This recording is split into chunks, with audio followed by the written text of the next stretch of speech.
जहीं पर आप खड़े हुए हैं, निश्चित आपके मन में बचपन से ये चाह रही कि वो गुरुकुल में पढ़े। और लोग कहते थे कि गुरुकुल के पढ़े हुए ब्रह्मचारी क्या कर सकते हैं, पर आप स्वामी रामदेव जी को देख करके और पूज्य आचार्य श्री जी को देख करके ये अनुमान लगा सकते हैं कि गुरुकुल के पढ़े हुए कितनी बड़ी क्रांति करके पूरे विश्व को हिला सकते हैं। उसका एक ऐसा उदाहरण हमारे मध्य में इतना बड़ा उपस्थित है पूज्य आचार्य श्री के रूप में। मैं उनसे करबद्ध निवेदन करती हूँ, कृपया आए और अपने विचारों से हमें लाभान्वित करें। पूज्य आचार्य श्री। भारत माता की। आज का यह पवित्र अवसर गुरुकुल देव ऋषि, इसके आज उद्घाटन का यह पवित्र मेला में इस कार्यक्रम की अध्यक्षता कर रहे श्रद्धेय पूज्य स्वामी आर्यवेश जी, इस मंच पर नीलकंठ आश्रम के पूज्य महंत जी, हमारे पूज्य स्वामी आदित्यवेश जी और सभी हमारे पूज्य संतगण और हमारे आचार्य कुलदेव जी, और यहाँ इस मंच पर सभी सम्मानित अतिथिगण, आदरणीय बहन जी, और इस पूरे संकल्पना को मूर्त रूप देने के लिए देव ऋषि परिवार सब जितने भी यहाँ पर खड़े हैं। और मैं बहुत धन्यवाद करूँगा विशेष रूप से जो वह सरल हैं, विनम्र हैं, वैदिक विदुषी हैं, ऋषि दयानंद के संदेश को जन जन तक पहुँचाने के लिए संपूर्ण जीवन जिन्होंने लगाया हुआ है, ऐसे आदरणीय बहन अंजलि जी का भी मैं बहुत अभिनंदन करता हूँ, क्योंकि मूलतः इनका जो स्वप्न था बहुत वर्षों से हमसे कई बार उन्होंने चर्चा भी की थी कि आचार्य जी कुछ हम ऐसा करना चाहते हैं, आज वह साकार होता हुआ दिख रहा है। इसके लिए आपको भी मेरी बहुत शुभकामनाएं हैं। साथ में जितने भी मंच के सम्मुख आप सभी हमारे सम्मानित बंधु और भगिनी यहाँ पर हैं, आप सबको भी मैं नमन और वंदन करता हूँ, क्योंकि अभी धूप काफ़ी ठीक ठाक है, आज मौसम बढ़िया है। यह संसार में हम यही जानते हैं कि हमारा देश कभी जगत गुरु था, विश्व गुरु था, हम पढ़ते हैं और सुनते हैं। वस्तुतः विश्व गुरु और जगत गुरु हम किसी के ऊपर शासन करके नहीं, अपितु अपने विद्या सामर्थ्य से पूरे विश्व के अंदर पथ प्रदर्शन करके थे। वह वैदिक परंपरा, वेद परंपरा लुप्त हुई और हम उस विश्व गुरु के पद से न जाने कहाँ पिछड़ गए, यह सब हम जानते हैं। उस देव ऋषि दयानंद की कृपा से, उनके प्रादुर्भाव से गुरुकुलीय परंपरा पुनः इस देश में हमें उस शिक्षा प्रणाली का सौभाग्य मिला। स्वामी श्रद्धानंद जी ने उस विधा को बड़े स्वरूप में पहुंचाने का प्रयास किया। लोगों ने कहा गुरुकुलों में पढ़ा करके क्या हो सकता है। यह प्रश्न तो स्वामी श्रद्धानंद जी से भी लोगों ने किया था। उन्होंने उस प्रश्न का उत्तर अपने दोनों पुत्रों को सबसे पहले गुरुकुल में एडमिशन करके दिया था। उन्होंने कहा कि गुरुकुल में पढ़ करके यदि किसी तरह से वो योग्य न बन पाए तो मैं सबसे पहले अपने दोनों पुत्र को देता हूँ, जिससे कि लोगों को, जो प्रश्न उठाने वाले लोगों को उत्तर मिल जाए। फिर गुरुकुल कांगड़ी जैसे संस्थानों से और स्वामी दर्शनानंद जी का गुरुकुल महाविद्यालय से न जाने कितने सारे ऐसे तेजस्वी ब्रह्मचारी जिन्होंने विभिन्न क्षेत्रों में राष्ट्र के, चाहे वह राजनीतिक क्षेत्र हो, सामाजिक हो, चाहे वो व्यवसायिक हो, विभिन्न क्षेत्रों में बड़े बड़े दायित्वों का निर्वहन करके उन्होंने अपना एक बड़ा दायित्व का निर्वहन किया। उसी गुरुकुलीय परंपरा में परमात्मा की कृपा से ऋषि देव दयानंद का वह सिद्धांत, वह उनकी ऊर्जा, हमें भी कुछ सीखने को हमें वह मौका प्राप्त हुआ। और मुझे इस बात को कहते हुए गर्व की अनुभूति होती है कि आज हम जो कुछ भी हैं वह गुरुकुलीय परंपरा, गुरुकुलीय व्यवस्था के कारण से हैं, गुरुकुल के हम देन हैं, गुरुकुल की ऊर्जा और शक्ति के हम उदाहरण हैं। आज जितने भी जो भी हम कर पा रहे हैं, परम श्रद्धेय पूज्य स्वामी जी हों, हम हों, हमने कभी सोचा न था कि हम कितना क्या कर पाएंगे, परंतु जो आत्मबल, मनोबल, जैसे आदरणीय सत्यपाल जी अभी कह रहे थे कि गुरुकुल में पढ़ने से कभी भी गुरुकुल का छात्र आत्महत्या नहीं करेगा, वो आत्महंता नहीं बनेगा, क्योंकि हम जानते हैं ये आत्मदा बलदा यस्य विश्वोपासते, हम तो प्रतिदिन प्रार्थना करते हैं, हमें पता है उस आत्म ज्ञान को, आत्म शक्ति को, आत्म ऊर्जा को देने वाली कोई शक्ति है तो वह परमपिता परमात्मा है। जब हम परमपिता परमात्मा को शक्ति का दाता मानते हैं तो फिर हम उसके पुत्र और पुत्रियां कभी कमजोर नहीं हो सकते हैं, कभी दीनहीन नहीं हो सकते। हमने कभी कहा नहीं था, यूएनएसडीजी आपने सुना होगा, यूएन एक दुनिया की बड़ी संस्था है, उन्होंने बुला करके यूएनएसडीजी के अंदर जितने भी दुनिया के अंदर अनेक क्षेत्रों में जो वैश्विक स्तर पर जो प्रभाव डालने वाले लोगों में 9 लोगों को उन्होंने सम्मानित किया। उसमें यदि एक गुरुकुल का ब्रह्मचारी, एक गुरुकुल का विद्यार्थी होता है तो वह गुरुकुल का गौरव है। आज इंटरनेशनल योगा डे के रूप में पूरे विश्व में आज दुनिया योग की ओर झुक रही है, परंतु उस योग को आदरणीय प्रधानमंत्री मोदी जी का इस रूप में धन्यवाद है, अंतर्राष्ट्रीय योगा डे के रूप में, योग दिवस के रूप में उन्होंने स्वीकार्यता दिलाने में जाकर के यूएन में उन्होंने बड़ी भूमिका का निर्वहन किया। परंतु उस योग को जन जन तक पहुंचाने का, घर घर तक पहुंचाने का कोई यशस्वी कार्य किया तो गुरुकुल का ही एक ब्रह्मचारी पूज्य स्वामी रामदेव जी महाराज ने किया। आज योग की बात हो पूरी दुनिया के अंदर, मैं आप सबको बताना चाहता हूं कि एक योग ऐसा शब्द है जिस शब्द को दुनिया के सारे लोग उसके सामान्य अर्थ को समझते हैं। यानी कोई एक ऐसा शब्द जिसके विषय में सबको पता है तो वह योग शब्द है। चाहे योग की संपूर्ण विधा को न जानते हो, परंतु योग मतलब कुछ ब्रीदिंग और कुछ फिजिकल एक्सरसाइज और कुछ मेडिटेशन का नाम, ध्यान, आसन और प्राणायाम, इसका नाम योग है। यह पूरी दुनिया जान चुकी है, ये एक बहुत बड़ी बात है। तो वो कहाँ से प्रारंभ हुआ? वह भी गुरुकुल के कारण से तो हुआ, ऋषि दयानंद की कृपा से ही तो हुआ, उनकी परंपरा के कारण से ही तो हुआ, ये हमको समझना होगा। इतना ही नहीं, आज दुनिया के अंदर में आयुर्वेद को लेकर के मैं निवेदन करना चाहता हूँ आप सबको कि आपका जो है WHO ने 1999 में एक कार्य शुरू किया था कि पूरे वर्ल्ड के अंदर कितने ऐसी पद्धतियां हैं जो बॉटनी बेस्ड मेडिसिन सिस्टम पर आधारित हैं, जड़ी बूटी आश्रित चिकित्सा पद्धतियां कितनी हैं और कितने तरह की जड़ी बूटियां चिकित्सा के लिए प्रयुक्त होती हैं, उनका चेकलिस्ट बना करके उसका डॉक्यूमेंटेशन का एक बड़ा काम शुरू किया था।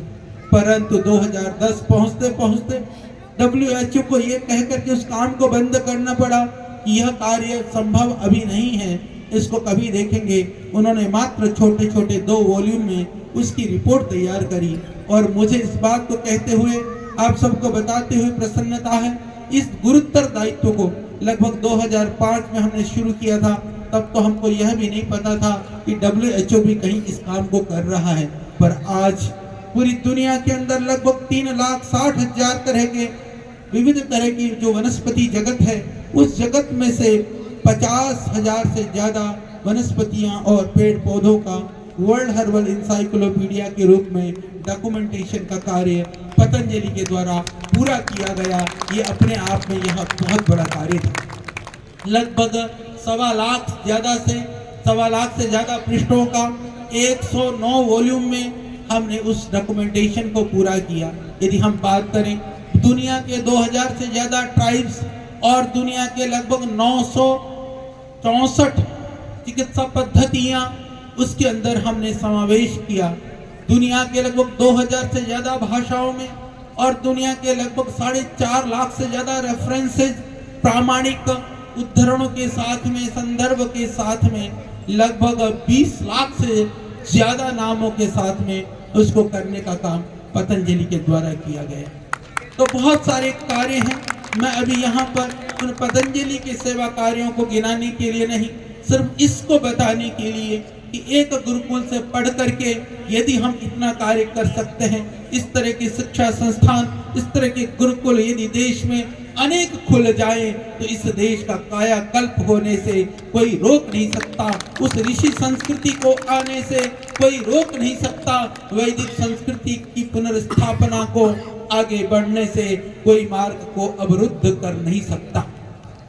इस पवित्र स्थान पर ये क्रांति धरा है, ये मेरठ की भूमि, इस धरा पर यहाँ पर देव ऋषि के रूप में स्थापित यह गुरुकुल उस आदर्श को, उस अतीत के वैभव को पुनः स्थापित करने का महत् कार्य करेगा। क्योंकि अंजलि बहन जैसी यशस्वी जो वैदिक धर्म के प्रति, ऋषि दयानंद के प्रति अनन्य निष्ठा रखने वाले के कंधों पर यह दायित्व है। ये सुंदर बहुत ही भव्य बनेगा और आप सबका भी पावन कर्तव्य है कि आप लोगों ने गुरुकुलों में आपको पढ़ने का सौभाग्य ना मिला हो तो जिनके बच्चे छोटे हैं, उनके बच्चे जो थोड़े बड़े हो गए हैं, अपने पोती पोतियों को यहाँ पर पढ़ा करके उस कम से कम अपनी इच्छा को आप अपने बच्चों को माध्यम से पूरा कर सकते हैं।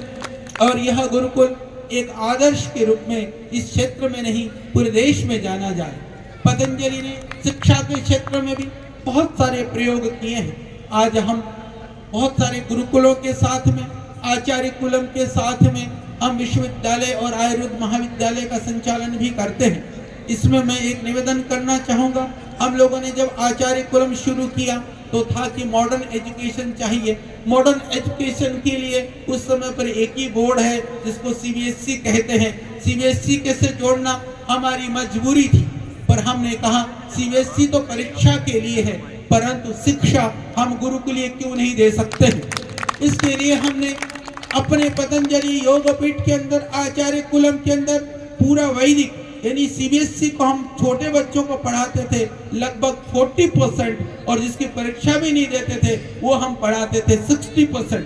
40-60 से शुरू होकर के बाद में जब 9th-10th में पहुंचे तो वैदिक को हमको कम करना पड़ा, 30-40 रखा, 60 लगभग हमने रखा सीबीएसई को।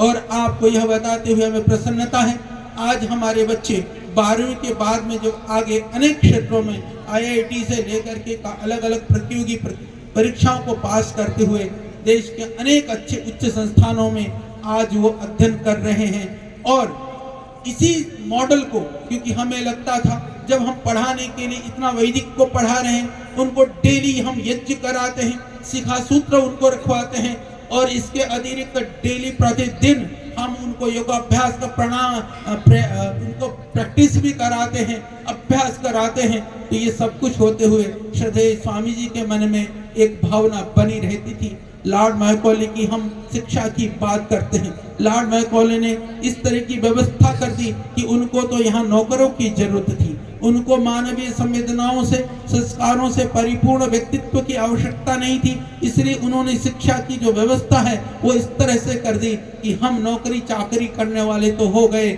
पर हमारी जो संवेदनाएं, सांस्कृतिक जो हमारी विरासत को संभालने वाले, शिक्षा से जो संस्कार के द्वारा हम समाज को आगे ले जाने वाले नहीं बन पाए।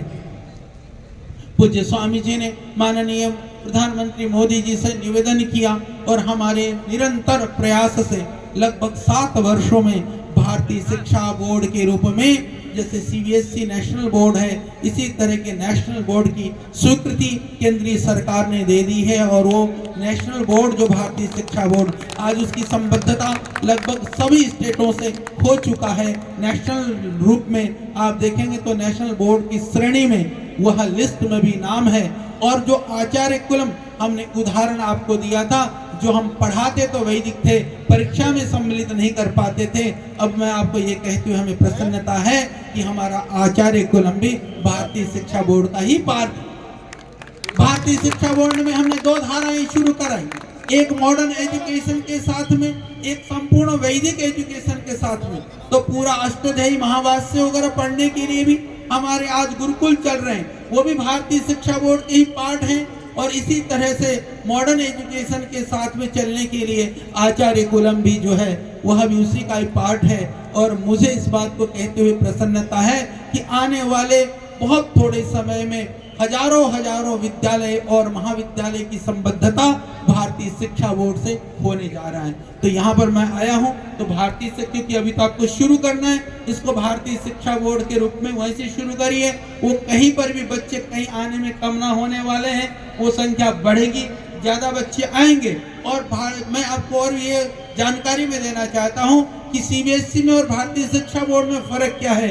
हम विषय के रूप में भी हम टॉमी डमी नहीं पढ़ाते, हम राम श्याम पढ़ाते हैं। वहाँ पर भी शिक्षा, यदि आप विषय के साथ में भी हम संस्कृति और सनातन की बात करते हैं, पूरा पाठ्यक्रम एनसीईआरटी के हिसाब से। और न्यू एजुकेशन पॉलिसी के लिए भी मैं आपकी जानकारी के लिए बताना चाहता हूँ, सीबीएसई वाले हमारे एनसीईआरटी की जो कोर्स जो तैयार हो रहा है, वो हमारी पुस्तकें तैयार हो रही है, उनमें से वो कॉपी कर करके वो एनसीईआरटी बना रही है। एनसीईआरटी के बाद में सीबीएसई को जाएगा। तो सीबीएसई में जो लागू होने वाले पाठ्यक्रम हैं, वो उनको तो समय लगने वाला है, पर भारतीय शिक्षा बोर्ड में वो इसी साल से हम शुरू कर रहे हैं और हमारी वो परीक्षाएं शुरू हो चुकी हैं। तो निश्चित रूप से आप जानिए, क्योंकि आगे आने वाला जो समय है वह और भी कहीं ना कहीं चुनौतियों से परिपूर्ण है। हमारी जो सांस्कृतिक विरासत के लिए कहीं ना कहीं बहुत अभी समस्याएं खड़ी होने वाली है, क्योंकि पहले ये जो डिजिटल मीडिया, सोशल मीडिया, ये फोन, ये अलग अलग तरह के डिजिटल प्लेटफॉर्म वो नहीं थे। उनके द्वारा आज बच्चों को कहीं ना कहीं सुधरने के लिए नहीं, बिगड़ने के लिए साधन तैयार हो रहे हैं। तो उनसे बचा करके हम अपने जो संस्कृति मूलक हमारी सनातन वैदिक मूल्यों पर आधारित शिक्षा को देना बहुत जरूरी है, जिससे कि आपके बच्चे शिक्षित हो, संस्कारित हो, आने वाले समय पर वो अच्छे मानव, महामानव बने और दुनिया में किसी भी भूमिका में रहे, वो अग्रणी भूमिका हो उनकी। तो इन्हीं भावनाओं के साथ में यह गुरुकुल की स्थापना की गई है।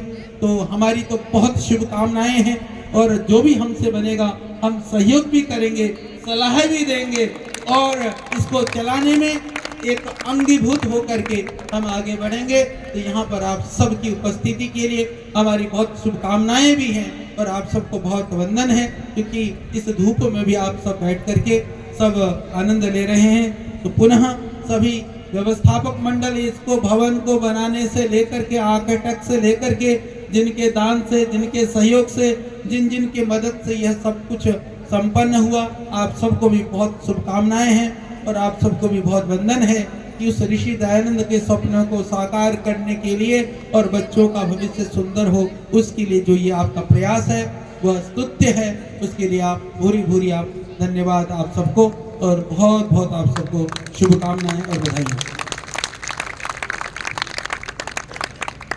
श्रद्धेय पूज्य आचार्य श्री का बहुत बहुत धन्यवाद, जिन्होंने इतने सुंदर शब्दों से हमारा उत्साह वर्धन किया।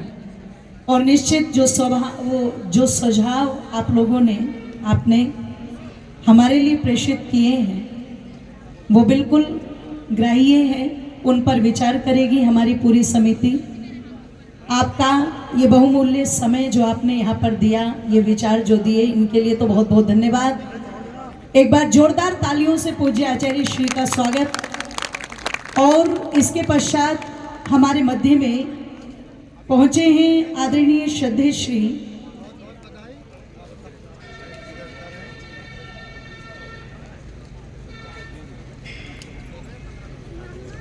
एच.एस. मलिक जी, जो पूर्व डिप्टी हैं मेरठ कॉलेज में, और अग्नि शमन विभाग उत्तर प्रदेश से भी आप जुड़े हुए हैं। मैं उन्हें आमंत्रित करती हूं, आप मुख्य मंच पर आ जाएं। एक बार हमारा देव ऋषि परिवार आपका स्वागत करना चाहता है।